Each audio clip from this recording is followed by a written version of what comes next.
Welcome students in online classes of mathematics by Bharat Soni. Friends, आज हम third chapter में जो रिलेटेड प्रॉब्लम्स है वो करते हैं, मतलब एक्सरसाइज सॉल्व करते हैं। तो पहले है फर्स्ट एक्सरसाइज 3.1 में क्वेश्चन फर्स्ट है हमारे पास, given here are some figures. हमारे पास कुछ फिगर्स दे रखी हैं। अब आप देखिएगा, जैसे ये क्वेड्रिलेटरल है, ये भी क्वेड्रिलेटरल है, और ये शेप दे रखी है, ये शेप दे रखी है, सर्कुलर शेप दे रखी है, ये दे रखा है, ये दे रखा है, ये 8 शेप्स दे रखे हैं। हमें इसमें पूछा है classify each of them on the basis of the following: simple curve, simple closed curve, polygon, convex polygon and concave polygon. ये 5 हमें आइडेंटिफाई करने हैं इसमें। तो हम सबसे सिंपल कर्व है, तो सिंपल कर्व कौन से हैं, तो आप अच्छे से देखिएगा। Figure number one simple curve, मतलब कर्व मैंने आपको बताया भी, कर्व क्या होता है। कर्व होता है जो स्ट्रेट लाइन्स हो या फिर कर्व लाइन्स हो, मतलब स्लैंट लाइन हो, उनसे बनी हुई कोई भी फिगर, और वो अगर सिंपल है बिल्कुल, इट मीन्स टिपिकल नहीं है, 2-3 शेप्स को वो ऑर्गेनाइटेड करके नहीं बनी हुई है, तो वो क्या कहलाती है, सिंपल कर्व आती है। तो फर्स्ट फिगर आप देख रहे हैं वो क्या है, simple curve. Second simple curve, third simple curve नहीं है, ठीक है। ये सर्कल बना हुआ है, सर्कुलर में बना हुआ है, ओवल शेप है और डबल है ये, ठीक है। तो ये सिंपल नहीं है, थोड़ा टफ है, ये भी टफ है। ये सिंपल है, बिल्कुल हम बना सकते हैं, जिनको हम सिंपली बना सकते हैं वो सिंपली है, सारे सिंपल है। उसके बाद 6 नंबर का सिंपल है, 7 नंबर का सिंपल है, बट 8 नंबर का सिंपल नहीं है, ठीक है। तो सिंपल में first, second, fifth, sixth and 7th, ये जो 5 डायग्राम्स है, 5 फिगर्स है, कौन सा, first, second, fifth, sixth and 7th। आप ये चीज़ देखेंगे कि ये 5 के 5 जो डायग्राम्स है, शेप्स हैं, वो क्या है, सिंपल कर्व भी है और simple close curve. It means simple curve के साथ साथ वो क्लोज भी है, ओपन नहीं है। देखो ये क्लोज्ड है, ये क्लोज्ड है, ये क्लोज्ड है, ये क्लोज्ड है, ये क्लोज्ड है, ठीक है, ये क्लोज भी है। तो अपने पास जो 2 क्वेश्चन थे उसके आंसर्स हो गए, सिंपल कर्व ए और बी है सिंपल क्लोज कर्व है। तो दोनों में आंसर क्या होगा, फिगर 1, 2, 5, 6, 7। ओके, क्लियर है। उसके बाद में है पॉलीगॉन। पॉलीगॉन कौन सा है, तो पॉलीगॉन मीन्स होता है close figure bounded by 3 or more sides is known as polygon. और दूसरी चीज में क्लोज फिगर होती है, बाउंडेड होते हैं 3 और मोर साइड्स मतलब लाइन सेगमेंट से, स्ट्रेट लाइन से। तो यहाँ पर आप फिगर 1 और फिगर 2 देख रहे हैं, फिगर 1 और फिगर 2 देख रहे हैं। ये क्या है आपके पास में, पॉलीगन है, ठीक है, फिगर 1 और फिगर 2। अब आप कहेंगे कि सर 4th भी तो स्ट्रेट लाइन से, लेकिन पॉलीगन का मतलब क्या है, एक साइड है वो दूसरी साइड से कनेक्टेड हो और उनको मिला करके एक जो शेप बनती है क्लोज, हो पॉलीगन कहलाती है। आप यहाँ पर देखेंगे तो ये एक दूसरे को मिलाते हुए शेप नहीं है, ठीक है। तो ये क्या नहीं है, पॉलीगन नहीं है। तो पॉलीगन कौन सा है, फर्स्ट एंड सेकंड। अब पॉलीगन में भी डिवाइडेशन होता है, इट मीन्स कॉन्वेक्स और कॉनकेव पॉलीगन, जो मैंने आपको नोट्स में करवाया है। तो कॉन्वेक्स पॉलीगन कौन सा होता है, कॉन्वेक्स पॉलीगन वो होता है जिसमें डायगोनल्स जो होते हैं वो ओनली इनसाइड ही होते हैं, और कॉनकेव कौन सा होता है जिसमें डायगोनल्स होते हैं वो आउटसाइड भी हो। तो आप फिगर 1 को देखोगे तो थर्ड वाला जो पॉलीगन है उसका आंसर मैंने क्या बताया, फिगर 1 एंड फिगर 2। उसके बाद में 4th डी आपसे पूछा है कॉन्वेक्स पॉलीगन ओनली। तो यहाँ पे कॉन्वेक्स पॉलीगन ए है या 1 है या 2 है, 2 है। इट मीन्स इसमें डायगोनल्स है वो क्या आ रहे हैं, ओनली इनसाइड ही आ रहे हैं।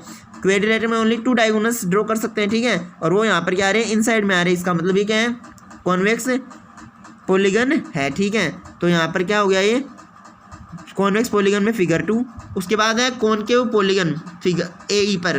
तो कॉनकेव पॉलीगन कौन सा है, फर्स्ट कैसे है कॉनकेव पॉलीगन, आप इसको ज्वाइन करोगे, यहाँ पे आ गया, इसको ज्वाइन करो यहाँ पे, मतलब 2 डायगोनल तो इनसाइड है, लेकिन ये वाला डायगोनल देखो ये आउटसाइड है फिगर के, बाहर की तरफ बन रहा है, इसलिए क्या है, कॉनकेव पॉलीगन। तो फिगर 1 क्या है आपके पास, कॉनकेव पॉलीगन। अब हम उसको रिवाइज करते हैं, देखिएगा आप आंसर्स में, आंसर्स बताता हूँ मैं आपको। ए सिंपल कर्व, तो सिंपल कर्व मैंने क्या बताया, figure 1, 2, 5, 6 and 7। Simple close curve में भी सेम है, 1, 2, 5, 6 एंड 7। पॉलीगन में मैंने आपको बताया था फिगर 1 एंड 2, ठीक है, जो लाइन सेगमेंट से बनी थी। और डी में क्या है, कॉन्वेक्स पॉलीगन, फिगर 2 ओनली। और ई में कॉनकेव पॉलीगन में क्या है, फिगर 1 है, ठीक है। फर्स्ट क्वेश्चन आपको आ गया है समझ में। अब सेकंड क्वेश्चन हमारे पास, सेकंड क्वेश्चन है how many diagonals does each of the following have. जो आपके पास आगे दे रखे शेप्स उनमें डायगोनल्स कितने हैं। तो सबसे पहले है एक कॉन्वेक्स क्वेड्रिलेटरल मतलब जिसमें डायगोनल इनसाइड हो। तो कॉन्वेक्स क्वेड्रिलेटरल बात कर रहे थे, तो ये मैंने शेप बनाई है वो मैंने स्क्वायर की शेप बनाई है। स्क्वायर क्या है, कॉन्वेक्स है, क्वेड्रिलेटरल आप स्क्वायर में मतलब क्वेड्रिलेटरल कोई भी टाइप बना सकते हो, जो हमने 6 टाइप्स पढ़े हैं, ठीक है। लेकिन कॉन्वेक्स होना चाहिए, मतलब डायगोनल इनसाइड ही होने चाहिए। तो यहाँ पर 2 डायगोनल्स बनते हैं इसमें कॉन्वेक्स शेप में। तो ये 2 डायगोनल्स जो बन रहे हैं वो क्या है, ओनली इनसाइड ही है, ठीक है। तो कितने डायग्राम हुए, कितने डायगोनल्स हुए 2। तो आंसर दे दिया मैंने 2 और शेप है ड्रॉ कर दी। उसके बाद सेकंड शेप क्या है, ए रेगुलर हेक्सागन मीन्स होता है 6 साइड्स। क्या होता है 6 साइड्स, क्वेड्रिलेटरल में 4 साइड थी, इसमें 6 साइड है। तो 6 साइड वाले आप देखा ना, थोड़ा सा टिपिकल है समझने में, but not impossible, not hard. 1 2 3 4 5 और 6, ये 6 साइड्स वाला मैंने हेक्सागन बनाया है।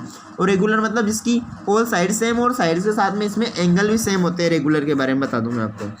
अब डायगोनल्स इसमें हमें क्या करना है, ड्रॉ करना है। पहले तो ड्रॉ मैंने कैसे किया, देखो डायगोनल कैसे ड्रॉ करते हैं किसी भी शेप में, किसी भी पॉलीगन में।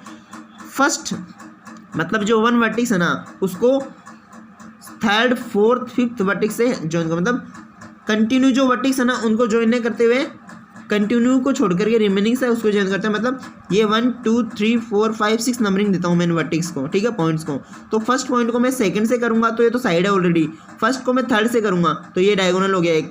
4th से करूँगा ये हो गया, 5th से करूँगा, समझिए। ऐसे इसमें भी इसको मैं क्या करूँगा, एक को छोड़कर दूसरे से करना है। मतलब इससे किया, फिर इससे किया, फिर इससे किया। तो ऐसे ये डायगोनल्स बन रहे हैं। अब आप इसमें आपको काउंट करना है कितने डायगोनल्स बनते हैं, ठीक है। तो डायगोनल्स में देखो कितने बनेंगे, 1 2 3, ये 3 डायगोनल यहाँ पे हो गए, ठीक है। 4 5 डायगोनल हो गए, 6 7 8 और ये 9। फिर से बताता हूँ मैं आपको, ये देखो ये वाला 1 जो इसको डिवाइड करा है, ठीक है। उसके बाद में ये वाले 2 और 1 कितने हो गए 3।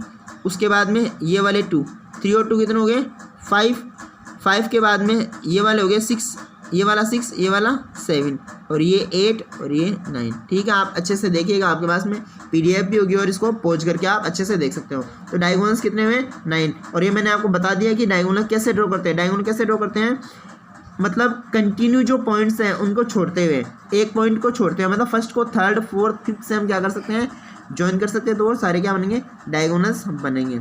उसके बाद में ए ट्राइंगल। तो ट्राइंगल में कोई भी डायगोनल नहीं बनता है, ठीक है। ट्राइंगल में ओनली एल्टीट्यूड और मीडियंस बनते हैं, वो मैंने आपको बताया है प्रीवियस मेरे टॉपिक्स में, ठीक है। तो यहाँ पर देखो डायगोनल नहीं बनता है, क्यों, फर्स्ट को इसको छोड़ करके इससे करना है। इसका मतलब ये तो ऑलरेडी शेप है, तो इसमें डायगोनल नहीं बनता है। तो क्या लिखा है मैंने, 0 डायगोनल्स, ठीक है। Next 3rd question number 3। तो आई थिंक आपको सेकंड क्वेश्चन समझ में आया होगा। 3rd क्वेश्चन है, what is the sum of measures of angles of a convex quadrilateral. What is the sum of measures of angles of a convex quadrilateral। Convex जो क्वेड्रिलेटरल है जिसमें डायगोनल्स इनसाइड ही हो, ठीक है, तो उसमें एंगल्स का सम कितना होता है। आगे उसमें दूसरा क्वेश्चन पुट अप है, will this property hold if the quadrilateral is not convex. अगर ये क्वेड्रिलेटरल है वो कॉन्वेक्स नहीं हो, मतलब कॉन्वेक्स नहीं होगा तो क्या होगा, कॉन्केव होगा। तो भी ये प्रॉपर्टी होल्ड होती है, मतलब डायगोनल्स का जो सम है, ये एंगल्स का सम है वो सेम रहता है क्या। तो देखिएगा आगे इसमें दे रखा है, मेक एक नॉन कॉन्वेक्स क्वेड्रिलेटरल एंड ट्राई। हमें क्या करना है, मतलब ड्रॉ भी करना है एक नॉन कॉन्वेक्स डायगोनल, ये क्वेड्रिलेटरल, और उसमें ट्राई करना है कि ये प्रॉपर्टी फॉलो होती ही नहीं होती है। तो सबसे पहले देखो मैंने आपके पास दोनों शेप बनाई है। कॉन्वेक्स क्वेड्रिलेटरल की बात हुई थी तो कॉन्वेक्स क्वेड्रिलेटरल मैंने बनाया है। तो कॉन्वेक्स क्वेड्रिलेटरल मैंने यहाँ पर लिया है वो रोम्बस है। रोम्बस और स्क्वायर में क्या डिफरेंस होता है ये आपको मैंने पहले बताया। स्क्वायर में डायगोनल्स, ये साइड्स भी क्या, ये एंगल भी क्या होते हैं 90 डिग्री के होते हैं, और स्ट्रेट होती है, वो सीधी होती है, और ये थोड़ी स्लैंटिंग टाइप में होती है, ठीक है, लेन झुकी हुई देखो, ठीक है। तो ये है हमारे पास में रोम्बस की शेप। अब इसमें हम बात करते हैं ये एंगल्स का सम। दूसरी तरफ में मैंने बनाया नॉन कॉन्वेक्स, ये कॉन्वेक्स था, इसमें देखो डायगोनल अंदर की तरफ बन रहे हैं। ये नॉन कॉन्वेक्स देखो, इसमें देखो ये डायगोनल अंदर की तरफ है और ये डायगोनल अंदर की तरफ है और ये वाला डायगोनल देखो बाहर की तरफ है, जैसे फर्स्ट क्वेश्चन में देखा था।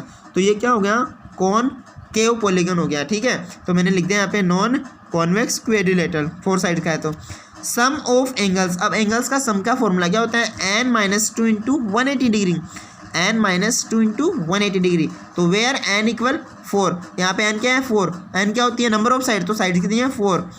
अब वैल्यू पुट करेंगे n की जगह 4, तो 4 - 2 इंटू 180, 4 - 2 क्या होता है 2, तो 2 इंटू 180 क्या होता है 360 degree. So the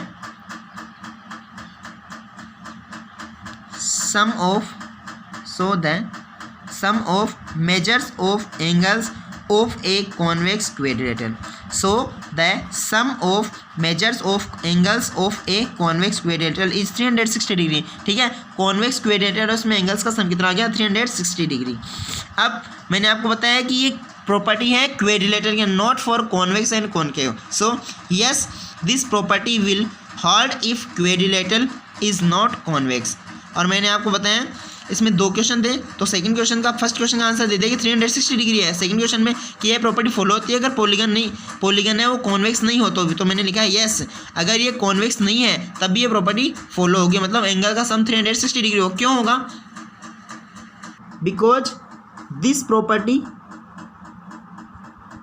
used for all types of quadrilateral, क्योंकि ये जो प्रॉपर्टी है वो ऑल टाइप्स के क्वेड्रिलेटरल के लिए फॉलो होती है, मतलब 360 डिग्री का सम होगा जब नंबर ऑफ साइड्स क्या हो 4, मतलब क्वेड्रिलेटरल। तो कॉन्वेक्स और कॉनकेव के लिए फॉलो नहीं होती, तो ये क्या होगा प्रॉपर्टी सब में लागू होगी, मतलब 360 डिग्री होगा चाहे कॉन्वेक्स हो या कॉनकेव हो। ओके।